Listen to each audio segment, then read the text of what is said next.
بسم الله الرحمن الرحيم. عن أنس رضي الله تعالى عنه قال قال رسول الله صلى الله تعالى عليه وسلم: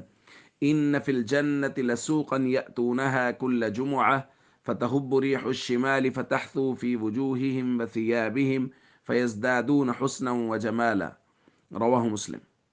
نبی کریم صلی اللہ علیہ وسلم نے ارشاد فرمایا، جنت میں ایک بازار ہے جس میں اہل جنت جمعہ کو آیا کریں گے،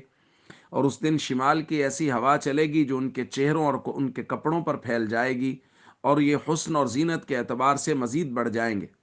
فیرجعون الی اہلیہم، یہ اپنے گھر والوں کے پاس جب لوٹیں گے، وقد ازدادوا حسنا و جمالا، تو ان کا حسن و جمال بھی بہت زیادہ بڑھ چکا ہوگا۔ فیقول لهم اہلوہم، تو ان کے گھر والے اہل جنت کو کہیں گے، آپ بازار گئے اور واپس آئے، واللہ لقد ازددتم بعدنا حسنا و جمالا، آپ لوگ تو حسن و جمال کے اعتبار سے کہیں زیادہ بڑھ چکے ہیں۔ اور یہ اہل جنت بازار سے واپس آ کے اپنے گھر والوں کو کہیں گے، وَأَنْتُمْ وَاللَّهِ لَقَدْ ازْدَدْتُمْ بَعْدَنَا حُسْنًا وَجَمَالًا، آپ بھی تو ہمارے بعد حسن و جمال کے اعتبار سے کہیں زیادہ بڑھ چکے ہیں۔ ایک دوسری روایت میں نبی کریم صلی اللہ علیہ وسلم نے ارشاد فرمایا، ان فی الجنت لسوقا، جنت میں ایک بازار ہے، ما فیہا شراء ولا بیع، اس کے اندر بے شراء نہیں ہوگی، لسور، اس کے اندر شکلیں، صورتیں ہوں گی، من الرجال والنساء، مردوں کی بھی عورتوں کی بھی۔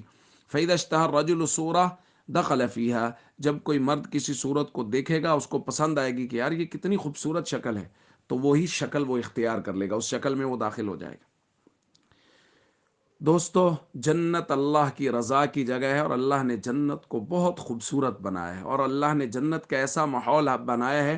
کہ اس کے اندر انسان اکتائے گا نہیں۔ دنیا کا یہ ضابطہ اور اصول ہے کہ انسان کسی بھی خوبصورت چیز کو بار بار بار بار دیکھتا ہے، وہ جتنی بھی خوبصورت ہو وہ اس کی آنکھوں میں رچ بس جاتی ہے، یعنی پھر اس کے بعد اس کو وہ حسن اس کا معلوم نہیں ہوتا کہ یار یہ تو بہت خوبصورت ہے۔ لیکن جنت کا ماحول اللہ نے ایسا، ہر جمعہ کو یہ انتظام کیا گیا ہے کہ یہ جمعہ کو بازار جا کے واپس آئیں گے تو ان کے گھر والوں کو لگے گا کہ جو پہلے حسن و جمال سا اس سے تو کہیں زیادہ بڑھ گیا، اور ان کو اپنے گھر والوں کو دیکھ کے ایسا لگے گا کہ جو پہلے حسن و جمال تھا وہ تو کہیں پھیکا پڑ گیا، یہ جو حسن و جمال ہے یہ اس سے کہیں زیادہ بڑھ کر ہے۔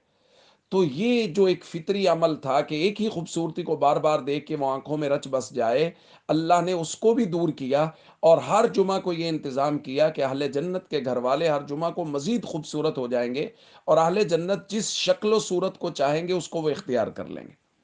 تو یہ اللہ نے نعمتیں اہل جنت کے لیے تیار کر رکھی ہیں۔ ہم سب کو چاہیے فرائض اور ارکان اسلام کی پابندی کریں، اور آقا دو جہاں صلی اللہ علیہ وسلم کے مبارک طریقوں کے مطابق زندگی گزاریں۔ السلام علیکم ورحمۃ اللہ وبرکاتہ۔